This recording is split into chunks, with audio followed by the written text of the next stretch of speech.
Un mal qui répand la terreur, mal que le ciel en sa fureur inventa pour punir les crimes de la terre.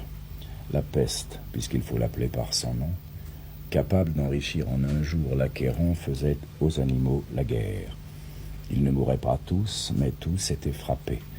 On n'en voyait point d'occupés à chercher le soutien d'une mourante vie. Nul mets n'excitait leur envie, ni loup, ni renard n'épiait la douce et l'innocente proie.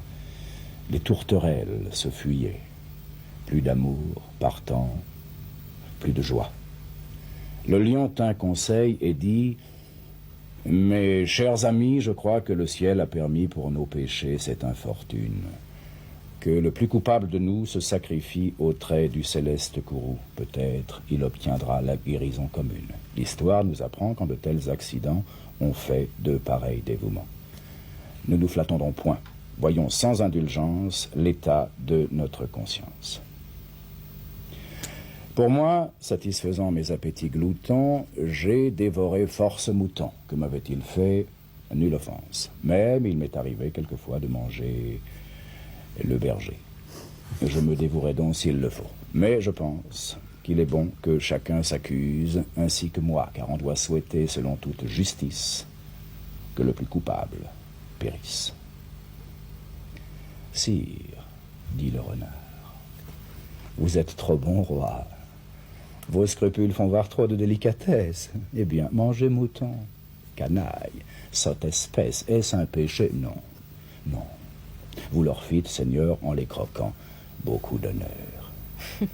Et quant au berger, on peut dire qu'il était digne de tout mot, étant de ces gens-là qui, sur les animaux, se font un chimérique empire.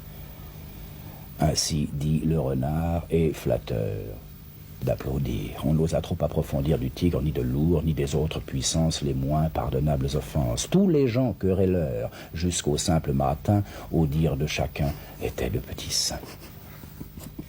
L'âne vint à son tour et dit « J'ai souvenance qu'en un pré de moines passant, la faim, l'occasion, l'herbe tendre, et je pense quelques diables aussi me poussant, je tondis de ce près la largeur de ma langue. Je n'en avais nul droit, puisqu'il faut parler net. » À ces mots, on cria haro sur le baudet. Un loup quelque peu clair prouva par sa harangue qu'il fallait dévouer ce maudit animal. Ce pelé, ce galeux d'où venait tout leur mal, sa pécadille fut jugée un cas pendable. Manger l'herbe d'autrui, quel crime abominable. Rien que la mort n'était capable d'expier son forfait. On le lui fit bien voir. Selon que vous serez puissant ou misérable, les jugements de cour vous rendront blanc ou noir.